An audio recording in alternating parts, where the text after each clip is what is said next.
त्याच्यावर बोलावं लागणार आहे आणि त्याच्यावर ते बोलणार आहेत आपण 100%. ते जर चुकीचं असेल तर ते चुकीचं, ते बरोबर असेल तर बरोबरच म्हणणार आम्ही त्याला, म्हणजे असं हे करणार नाही. पण त्याच्यातून जर वेगळे दुष्परिणाम निघत असले, आता कोणाची मुलगी कोणाच्या इकडं धर्मांतर झालंय किंवा त्यांची मुलगी इकडं आली, तर इकडं आल्यावर ते लेकरं कोणाचे म्हणायचं, तिकडं गेली तर तिकडे गेल्यावर ते लेकरं कोणाचे म्हणायचं. दादा मला काय सांगणार की राज्याचे मुख्यमंत्री देवेंद्र फडणवीस यांनी धर्म स्वातंत्र्य विधेयक विधानसभेत मांडलेलं आहे आणि ते बहुमताने पारित देखील झाल्याचं कळतं आहे. तुम्ही या विधेयकाकडे कसं बघतात आणि काय वाटतं तुम्हाला कशा प्रकारचं हे सरकारने डाव आखलेला आहे? आता काय केलं असं हे नाही सांगू शकत आपण, कारण आजच त्यांनी ते विधेयक मांडलंय धर्मांतर बंदी विवाहाच्या संदर्भात.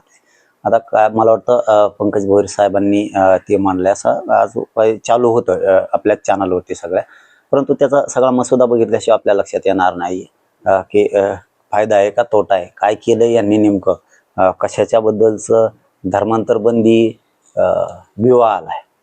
पण आता त्याच्यातून परिणाम दुष्परिणाम काय काय त्यांनी निकष लावलेत, नियम लावलेत, हे बघावं लागणार आहे.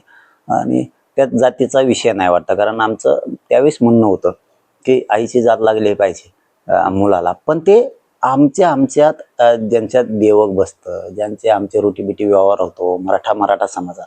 कारण काय झालंय, विदर्भातल्या मुली ह्या इकडं पश्चिम महाराष्ट्रात मराठवाड्यात केलेल्या, तर त्या ओबीसी आहेत तिकडून केलेल्या मुली, पण इकडं आल्याच्या नंतर ते मुलं ओपनच राहत आहेत. किंवा आमच्या मराठवाड्यातल्या पश्चिम महाराष्ट्रातल्या मुली जर विदर्भात दिल्या, तर इकडची ओपन मुलगी तिकडचा ओबीसी मुलगा आहे मराठ्याचाच आहे, पण ते मुलाची जात त्याला आईची लागत नाही. आमचं म्हणणं होतं की विदर्भातल्या खानदेशातल्या ज्या मुली आम्ही मराठवाडा आणि पश्चिम महाराष्ट्राने केल्यात, तर त्याला आईची जात लागली पाहिजे.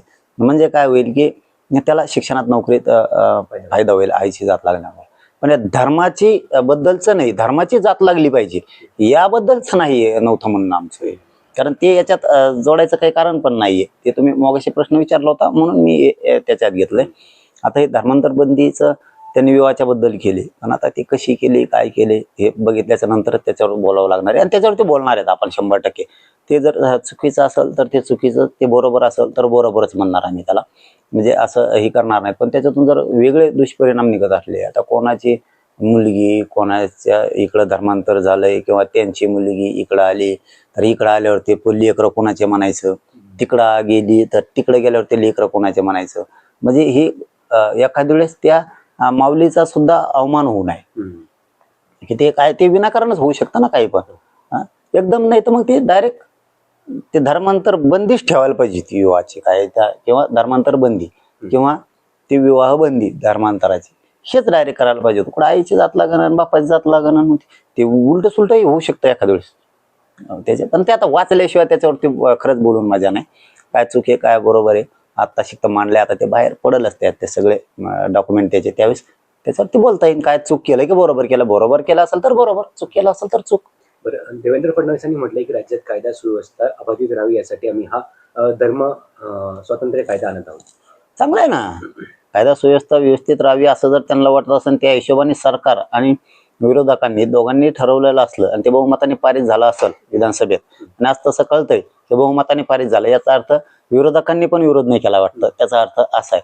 चांगला असेल तर चांगलीच गोष्ट आहे ना, पण त्याचे नुकसान चूक बरोबर काय हे पण बघणं गरजेचं आहे. काय केलंय त्यांनी, आता काय रूल आहेत काय नियम आहेत हे बघूयात ना आपण आधी, नंतर त्याच्यावरती ठरवूयात. आजच झालं म्हटल्यानंतर आजच त्याच्यावरती काहीच बोलता येणार नाही. आपण मोगामच कसं म्हणायचं हे चांगलं नाही किंवा हे चांगलं आहे असं अंदाजे नाही बोलू शकत. पण सरकारने त्यात काही ना काही पायावर धोंडा पाडून घेतला असेल किंवा काही ना काही त्यात घोळ केला असेल असं वाटतं तुम्हाला?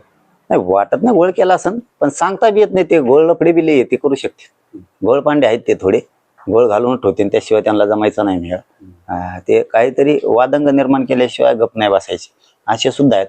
पण वाचायच्या अगोदरच आपण कोणाला नाव ठेवू नये, विरोध करायचा म्हणून करायचा असं नाही.